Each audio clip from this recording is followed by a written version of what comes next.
बच्चों, खुदा उनके जलाली और बाबरकत नाम में आप सबको मेरी तरफ से सलाम।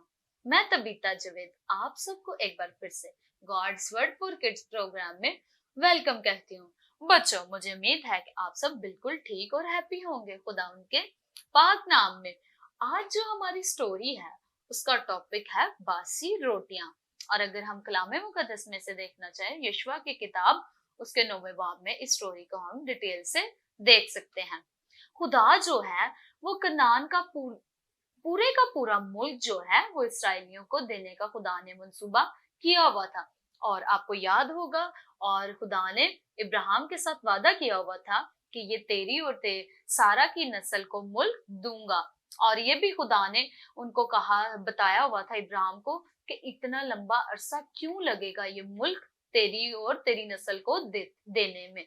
क्यों? क्योंकि वो जो लोग थे, कनानी लोग, वो बेरहम, बेइंसाफ और वो शरीर थे। वो सब के सब जितनी भी वहां पे कौमें रहती थी वो सारी ऐसी ही थी। तो खुदा चाहता था कि ये लोग तब्दील हो जाए। जब खुदा इसलिए इंतजार कर रहा था कि ये जब तक अमकान ना पैदा हो कि वो तब्दील हो गए हैं, तो तब तक मैं ये मुल्क, ये इसराइलियों को कनान नहीं दूंगा। बहुत साल गुजर गए लेकिन वो लोग तब्दील ना हुए और वो लोग वैसे के वैसे ही रहे। लेकिन खुदा ने फिर हुक्म दिया इसराइलियों को कि तुम लोग जाकर उस मुल्क को छीन लो, उस पर कब्जा कर लो।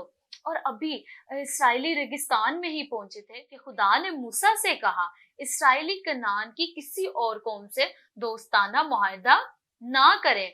वो जानता था कि अगर इसराइली किसी ऐसी कौम के साथ दोस्ताना मुआहदा करेंगे या मिल जाएंगे तो बहुत जल्द उनकी नकल करके बिगड़ जाएंगे। वो उनकी तरह ही बेरहम, शरीर और बेइंसाफ हो जाएंगे। तो इसलिए खुदा ने मूसा को पहले ही कहा हुआ था। मगर जबून जो है, जबून के लोग जो यरू के पास शहर था, करीब था, रहते थे, उन्होंने इसराइलियों की कामयाबी देखी तो उन्होंने चाहा कि क्यों ना हम इनके साथ दोस्ताना मुआहदा कर लेते हैं।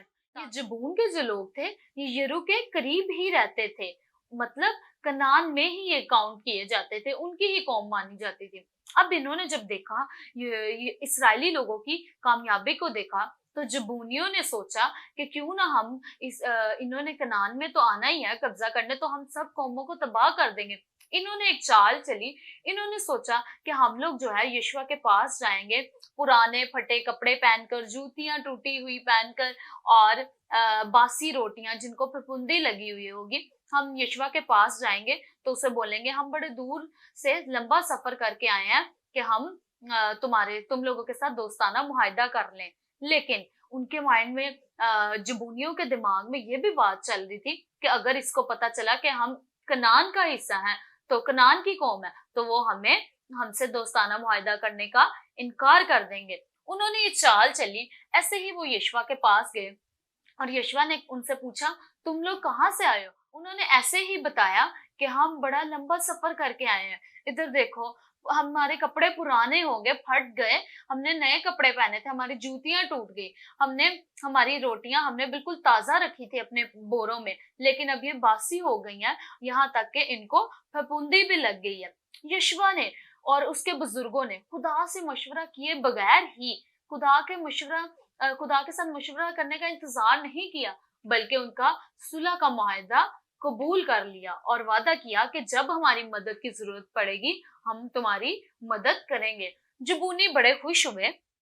बच्चों, अब ये जो चाल चली होती है इन्होंने, जबूनियों ने, इसका यशवा को इल्म हो जाता है। 3 दिन बाद यशवा को पता चलता है कि हमारे साथ तो धोखा हुआ है, जबूनियों ने हमारे साथ धोखा किया है और अब हम आजाद नहीं कि जबूनियों को कनान से मार भगाएं और आजादी के साथ मुल्क के कनान पर कब्जा कर सकें, जैसा कि खुदावन ने उनको हुक्म दिया था। लेकिन जबूनियों ने इस समझौते से वो लोग बड़े खुश थे, क्योंकि वो अपने दुश्मनों के खिलाफ इसराइलियों से मदद लेना चाहते थे और अब वो ले भी सकते थे, क्योंकि अब उनके साथ उनका दोस्ताना मुआहदा, सुलह का मुआहदा हो चुका था।